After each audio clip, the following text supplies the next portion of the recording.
Dans la partie 1, on a montré que si f et g sont des endomorphismes de E, tels que f rond g moins g rond f est égal à petit f, alors f est nilpotent et f et g ont un vecteur propre commun.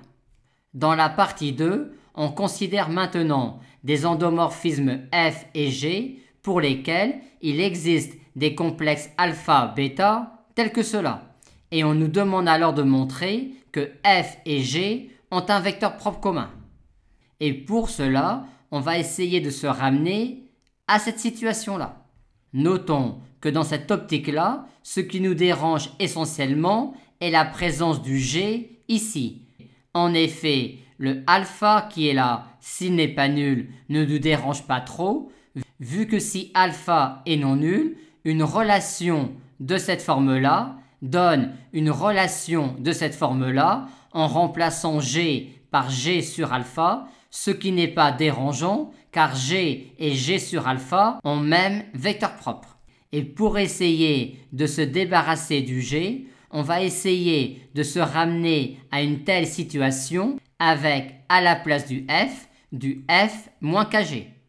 Notons tout de suite que si x est un vecteur propre commun à g et à f moins kg, c'est-à-dire encore si la droite dirigée par x est stable par g et stable par f moins kg, alors la droite dirigée par x sera également stable par g et stable par f, c'est-à-dire encore x sera vecteur propre commun de f et g.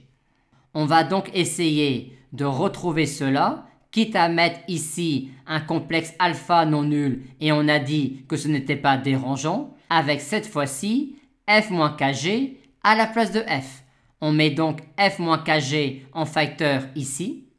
Et si alpha est non nul, il existe alors un complexe k pour lequel bêta plus alpha k est nul et donc pour lequel ce terme-là disparaît.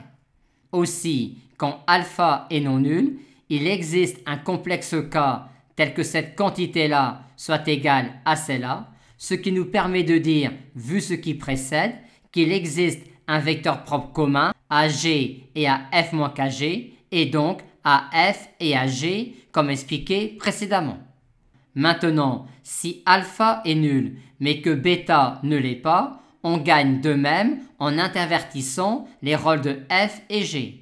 Et maintenant, si alpha et g sont nuls, on a alors cela. Mais dans ce cas, comme f et g commutent, tout sous-espace propre de f est stable par g. On peut donc, pour un sous-espace propre de f quelconque, considérer l'endomorphisme de ce sous-espace propre induit par g. Et comme ce sous-espace est non vide et que l'on travaille avec des C espaces vectoriels, il existe alors un vecteur propre pour cet endomorphisme-là qui est également vecteur propre pour g. On a donc alors un vecteur propre de g qui est dans un sous-espace propre de f, ce qui démontre bien que l'on a encore dans ce cas-là f et g qui ont un vecteur propre commun.